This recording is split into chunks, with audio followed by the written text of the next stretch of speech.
Bien rápidamente, también acá no podemos profundizar porque también es mucho. Pero sí tenemos que entender el contexto de lo que implican estas terapias dirigidas, que se le llaman hoy en día, e inmunoterapias. Por un lado, tenemos a estos fármacos inhibidores de quinasas, así se les conoce. Originalmente se le llamaban moléculas pequeñas, ¿ya? Nunca tuve bien claro por qué. ¿Ya? Hoy en día se les conoce más bien como inhibidores de las quinasas, ¿ya? Son moléculas que ingresan a la célula, en la mayoría, en algunos casos actúan a nivel de la membrana, pero se encargan de inhibir alguna enzima o proteína que esté involucrado en una señalización, una transducción de señal, ¿ya? De algún factor de crecimiento. Y son fáciles de distinguir, porque todos los nombres de ellos terminan en NIP, ¿ya? Por ejemplo, el imatinib tiene como blanco molecular esta tirosina quinasa que está relacionado con la leucemia mieloide crónica, ¿ya?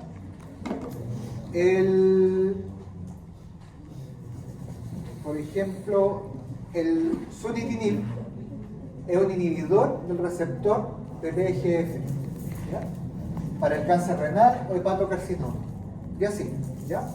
Pueden algunos actuar esta proteína que está relacionada con la señalización del melanoma, en cáncer de pulmón de células no pequeñas, por ejemplo, inhibidor del receptor de EGF, del factor de crecimiento epidermal mutado, ¿ya? Y ahí a ustedes pueden encontrar muchas, ¿ya? Este esquema que está en la guía básicamente trata de transmitir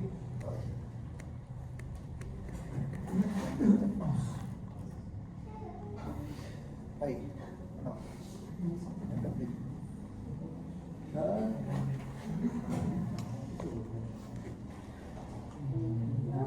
No veo el mouse. Ahí está, por fin. Acá, a ver, ¿dónde está?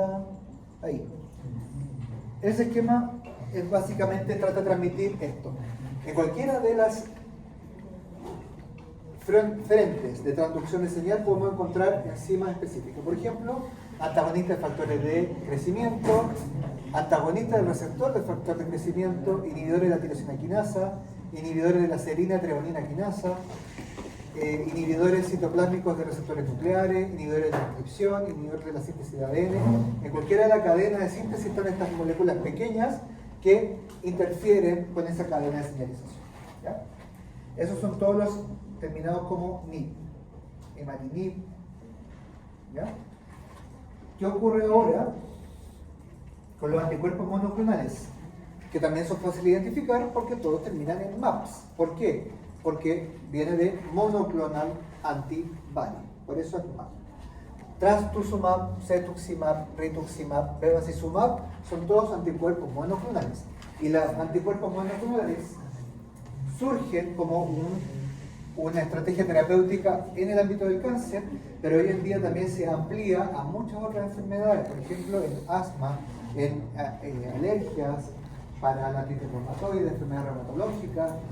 O sea, las aplicaciones son múltiples. Incluso en la dislipidemia también existen anticuerpos monoclonales porque atacan específicamente alguna proteína que es clave en algún proceso patológico, ¿ya? En el contexto del cáncer, obviamente, el antígeno al cual esos anticuerpos van a atacar es alguna proteína que tiene una función que promueve la proliferación celular, ¿ya?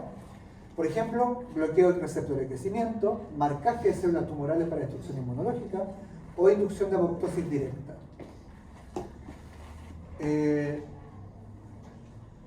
Por ejemplo, el trastuzumab es un anticuerpo anti-HER2, ¿ya? Para el cáncer de mama, HER2 positivo. El cetuximab es un anti-EGFR receptor, contra el receptor de EGFR, ¿ya? El factor de crecimiento epidermal. Cáncer colorectal, cabeza y cuello son los principales utilizados. Rituximab es un anti-CD20 linfocitos B, conocido por mí porque me lo infiltraron. Linfoma no Hodgkin, leucemia linfocítica crónica, ¿ya? Y el bevacizumab es un anticuerpo monoclonal anti-VEGF, o sea, para tumores sólidos, pero ¿cómo actúa sobre los tumores sólidos? Pregunta, si es que es un anticuerpo anti-VEGF. ¿Por? Claro, pero ¿qué es lo que hace directamente? La angiogénesis, ¿ya? Efectivamente, produce isquemia del tumor porque reduce la angiogénesis tumoral, ¿ya? Debo decir una mención especial. Muchos de los cánceres de mayor, obviamente, importancia de salud pública, muchos de ellos están cubiertos por GES. Muy importante. ¿Por qué es tan importante? Lo cuento como experiencia personal también. El rituximab es el anticuerpo monoclonal que yo creo que es responsable del buen éxito de la terapia que yo recibí. Pero la dosis de rituximab, la dosis, cuesta 2,5 millones de pesos. Y eso que es un anticuerpo monoclonal barato. Y yo recibí 7. Son 14 millones, 15 millones de pesos. Más el resto de la terapia, en total, la terapia mía, esto lo encuentro de valores para que lo dimensionemos. Deben haber sido 100 millones de pesos. De lo cual de bolsillo, por GES, alrededor estoy pagando todavía como alrededor de 5 millones de pesos. O sea, dimensionemos lo que implica la cobertura de los sistemas de salud por GES en estas patologías. Y eso es algo que otros países de Latinoamérica tampoco no tienen necesariamente. Por lo tanto, siempre tenemos que saber valorar también lo que hemos logrado en salud pública en nuestro país, ¿ya? Por eso es importante siempre meditar respecto a estas nuevas terapias, la evidencia clínica y el impacto que tiene en la salud de la población. Porque existen otros anticuerpos monoclonales, sobre todo en estudios clínicos, que probablemente a usted le va a tocar en alguna parte ser parte o verlos. Lo que tratan de hacer los laboratorios es demostrar de que la terapia es tan importante que permite hacer una diferencia entre no darlo o darlo, ¿ya? Porque obviamente en esa diferencia de darlo o no darlo estamos hablando de 500 millones de pesos, ¿ya? Y si es que la sobrevida que otorga ese fármaco es de 5 meses, es distinto de una curación completa, ¿ya? Las decisiones son distintas. Uno no puede valorar tampoco cuánto es importante el tiempo para cada paciente, pero sí podemos tener información respecto a cuánto cuesta eso, tanto para el paciente como para el sistema, para poder tomar decisiones éticamente valiosas, ¿ya? Así que siempre es importante tener presentes esos elementos monetarios. ¿Qué pasa con la inmunoterapia? Básicamente lo que hace es inhibir puntos de control que bloquean las señales y restauran la actividad de los linfocitos T contra el tumor, ¿ya? Porque las células tumorales son capaces de expresar proteínas inhibidoras del sistema inmune, como la PDL1 y la CTLA4, ¿ya? Entonces, ¿qué es lo que hacen estos fármacos? Inhibir esos puntos de control. Ejemplo, nivolumab. ¿Le suena MAB? Es un anticuerpo monoclonal. ¿Podría ser agregado en el grupo anterior? Sí, porque es un anticuerpo monoclonal. Pero se incluye dentro de la inmunoterapia, porque lo que hace ese anticuerpo monoclonal es ser un anticuerpo anti-PDL1 o PD1, ¿ya? Estimula el sistema inmune para que vuelva a atacar las células del melanoma, el cáncer de pulmón, riñón, entre otros, ¿ya? Porque las células cancerosas de estos cánceres, de estos tumores, expresan ese inhibidor del sistema inmune, ¿ya? Atezolizumab, por ejemplo, anti-ESO. Ipilimumab, anti-ESO, ¿ya?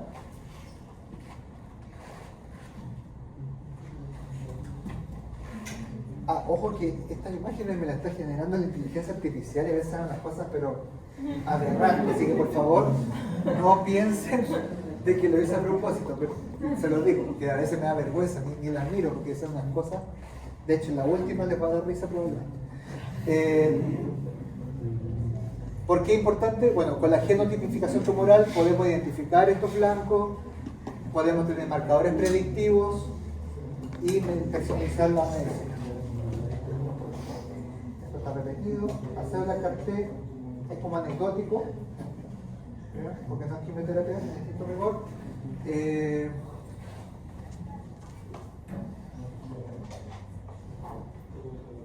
Bueno, algunas células tumorales tienen mutaciones específicas en genes de reparación, ¿ya? Por lo tanto, algunos fármacos inhiben estas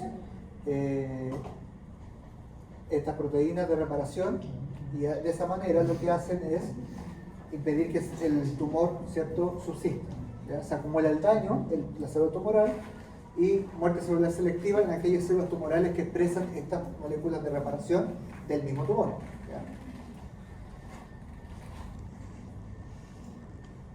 Y en el mundo de las conjugaciones, porque hay anticuerpos que se les conjuga algo, se les agrega algo, y aquí se abre un paraguas de investigación, cosas medias de ciencia ficción, u otras no tanto, más reales, como por ejemplo un anticuerpo, un antígeno de célula tumoral, que además tiene incorporado un átomo radioactivo. Entonces se dirige como anticuerpo hacia el antígeno, se fija y en ese sitio la radiación del átomo que está conjugado comienza a generar daño local. En otros casos se le conjugan moléculas que son sensibles a radiación o de magnetismo y se produce una estimulación magnética exterior que hace que la célula tumoral se vea dañada por el magnetismo que produce esa vibración.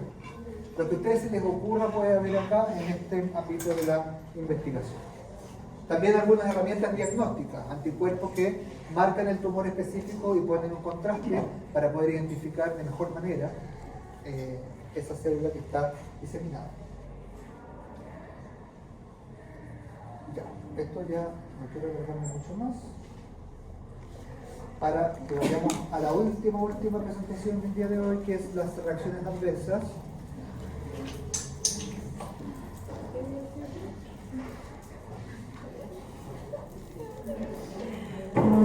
Ya. Bueno, ustedes preguntaban qué era la mielosupresión. Se manifiesta como anemia, neutropenia y trombocitopenia, ¿ya? Principalmente. El tejido, cuando es el tracto gastrointestinal, la reacción a veces se manifiesta como mucositis, náuseas, vómitos y diarrea. En folículos pilosos, alopecia. Gónadas, infertilidad, amenorrea, teratogenicidad. Porque preguntábamos, ¿no? Esto en embarazada es un dilema. Riñones e hígado, toxicidad específica por acumulación o metabolismo. Y el sistema nervioso suele ocurrir. Por ejemplo, la vincristina produce neuropatía que se siente como parestesias. En particular, yo lo sentí unos 2 meses después del tratamiento. Tenía parestesia, hormigueo en los dedos de las manos y de los pies, ¿ya? Tiende a ceder dependiendo de la carga de vincristina que recibe el paciente, ¿ya? Algunos pacientes perdura más tiempo, o algunos van a tener que aprender a vivir con esas parestesias porque la toxicidad fue muy intensa y generó un daño más bien permanente. Entonces depende de cada caso, y ante eso se maneja con fármacos como gabapentina, pregabalina, para controlar las molestias neurológicas periféricas, ¿ya? Muchos de estos efectos pueden ser prevenidos o tratados, antieméticos, factores de crecimiento hematopoyético, medidas de soporte nutricional. Profe, ¿y si la persona ya tiene neuropatía periférica, se le empeoraría? Puede ser. Sí. Lo que siempre se recomienda, y me lo dijeron a mí, es llegar de la mejor manera posible a una quimioterapia del cáncer. Lo mejor que se pueda es mejor respuesta, ¿ya? Lo mejor hidratación, el mejor estado físico, lo mejor, porque es un periodo en donde el cuerpo se va a someter a los estreses más grandes. Por lo tanto, y de salud mental, por cierto, que sí es importante, ¿ya? Algunas destacables por familia. En los alquilantes y los platinados, por ejemplo, muy destacable es la cistitis hemorrágica. A ver, tienen que pensar que estos fármacos, particularmente los organoplatinados, tienen que salir por la orina.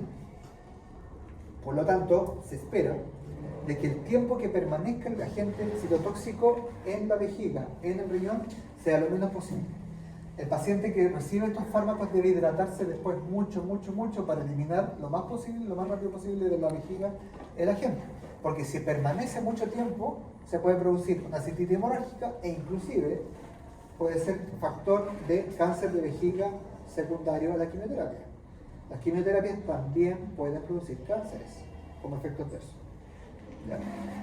Por eso, al paciente se le indica mucha hidratación para eliminar rápidamente el agente de donde debe ser eliminado. Antimetabolitos, mucositis grave, ¿ya? Hepatotoxicidad y neurosupresión intensa. Los alcaloides, vincristina, neurotoxicidad periférica, lo que les contaba, es muy clásico de estos fármacos la neurotoxicidad de extremidades. ¿Ya? Hay técnicas no farmacológicas para controlarlo, a veces sirven, otros no. Yo creo que vale la pena que el paciente lo pruebe, si puede. Es que mientras está recibiendo la infusión, usen unos guantes con hielo. Por ahí algunos sugieren, para evitar o reducir el riesgo de alopecia, ponerse cascos con hielo frío. Yo nunca lo use, no era una cuestión que me tenía muy preocupado, la verdad, porque estaba preocupado del cáncer. Pero podría ayudar porque produce una vasoconstricción periférica y eso evitaría de que el quimioterápico, el citotóxico, llegue periféricamente. Esa sería la indicación. ¿Ya? En el caso de lo que tú mencionas, un paciente que ya tiene una neuropatía periférica, probablemente es conveniente que explore esa posibilidad, ¿ya? De mantener algo helado en las manos. ¿Ya? También muchos pacientes pueden chupar un hielo en la boca para evitar tener mucha toxicidad mucositis oral. ¿Ya? Estrategias no farmacológicas que hacen vasoconstricción y reducen un poco el acceso del citotóxico a esas zonas del cuerpo. La evidencia no es muy concluyente, pero son estrategias que se pueden utilizar. Cualquier cosa se agradece. Antibióticos citotóxicos, cardiotoxicidad asociada a la doxorubicina, es muy particular, eso sí les pido que lo recuerden. Acuérdense, doxorubicina, rubicina rojo, rojo corazón, cardiotoxicidad, neumotecnia, riesgo de miocardiopatía irreversible y fibrosis pulmonar en el caso de la bleomicina. ¿Por qué? Acuérdense que los antibióticos citotóxicos, uno de sus mecanismos de acción es generar radicales libres. Para ello tiene que oxidarse. ¿Y qué más oxidante que el pulmón? Por lo tanto, cuando pasa por el pulmón y se expone al oxígeno, tiende a activarse el radical libre y por eso el riesgo de fibrosis pulmonar a la bleomicina existe. Los platinos se caracterizan mucho por estas cosas: la nefrotoxicidad, la ototoxicidad y las náuseas graves. ¿Ya? El cisplatino, por ejemplo, es un fármaco muy utilizado en el cáncer testicular, ¿cierto?, en jóvenes. Por lo tanto, ahí conviene tratar de, ojalá que no se manifieste la ototoxicidad, porque puede terminar en un tinnitus permanente cuando es muy pronunciado. ¿Ya? Y las náuseas graves son uno de los fármacos más emetógenos y para eso se utilizan estrategias que revisaremos en algún minuto cuando nos toque ver fármacos del sistema gastrointestinal. Particularmente yo abordo el tema de la prevención de náuseas y vómitos en quimioterapia con fármacos antieméticos. ¿Ya? Bueno, RAMs específicas de inhibidores de la quinasas, exantemas neiforme, hepatotoxicidad, hipertensión, anticuerpos monoclonales, lo que a ustedes se les pueda ocurrir dependiendo del antígeno específico. Por ejemplo, un fármaco anti-VEGF puede producir trastornos del sangramiento, puede producir sangramiento o puede producir a lo mejor isquemia, va a depender.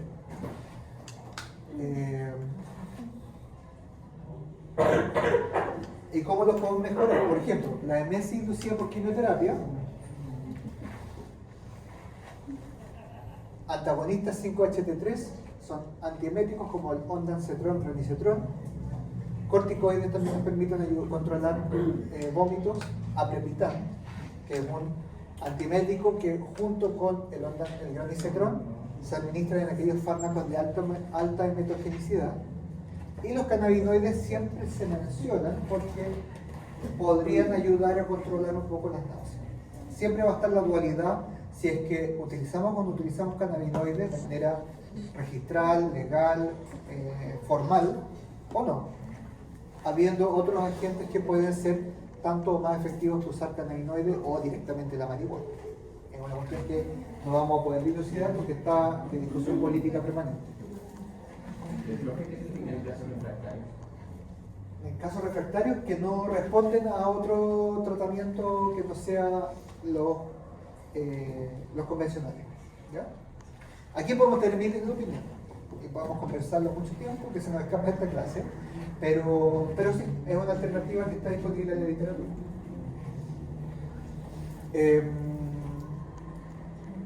Neutropenia-febril, yo les conté que era uno de los riesgos más altos en la inmunosupresión. Para prevenirlo, se utilizan factores de crecimiento exógenos, como el filgrastim, ¿ya?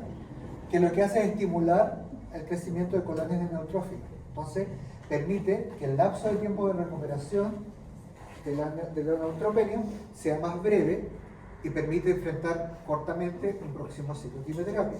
¿Ya? Entonces, el paciente termina la quimio y se tiene que empezar a administrar, en mi caso eran 5 dosis, una diaria, de este factor de crecimiento para poder recuperar rápidamente la neutropenia. ¿Ya?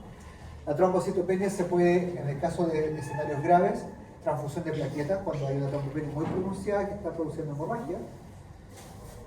Muy relevante si es que además de la quimio viene alguna intervención quirúrgica, y la anemia podría requerir eritropoyetina o transfusión.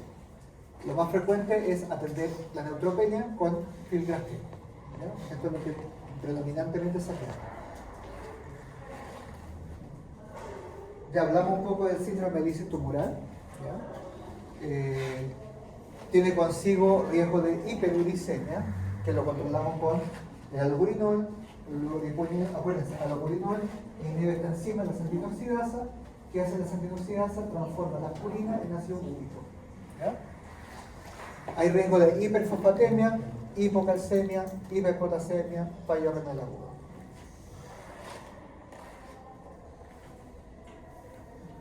Y fármacos coadyuvantes, ya algunos lo hemos mencionado. En el caso del ácido folínico, ustedes ya saben, es rescate del metiltrexato, pero es potenciador del 5-fluorouracilo. El mesna previene cistitis hemorrágica. La dexametasona, antiemético coadyuvante, reduce el edema peritumoral, mejora calidad de vida en cuidados paliativos. Aquí una tablita resumen: ácido folínico, mesna, dexametasona, ondansetron como antiemético, aprepitan, filgrastim como fármaco que mejora la neutropenia por estimulación del crecimiento neutrófilo. Esto está repetido. También se me repitió. Se fijan que este mono no sé por qué me pone. Manejo de mielosupresión, lo mismo, se repitieron. La cardiotoxicidad, ya lo mencionamos. Sí.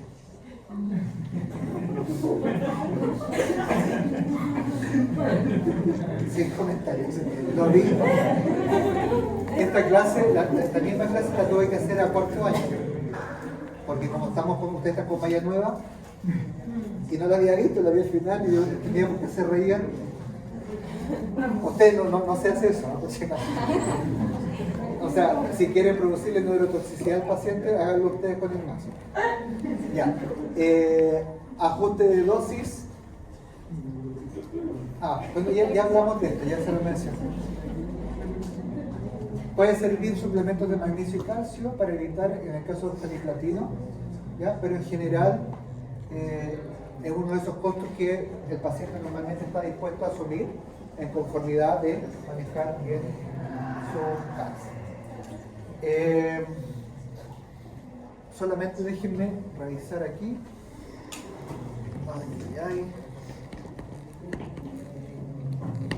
Quiero asegurarme que está todo. Ya. Acuérdense, esta guía que les armé a lo mejor no va a estar perfecta. Les pido disculpas si encuentran algún error pero está todo lo que hablamos el día de hoy para efectos de estudio y que ustedes puedan guiar Hay algunos ejemplos, por ejemplo, de terapias combinadas, ejemplos, no es para que se lo aprendan de memoria, ¿ya? Sería re loco, ¿ya? Pero es para que sepan que existen distintos esquemas con distintos fármacos incorporados. Acá aparece también explicado por qué es importante la terapia combinada, ¿ya?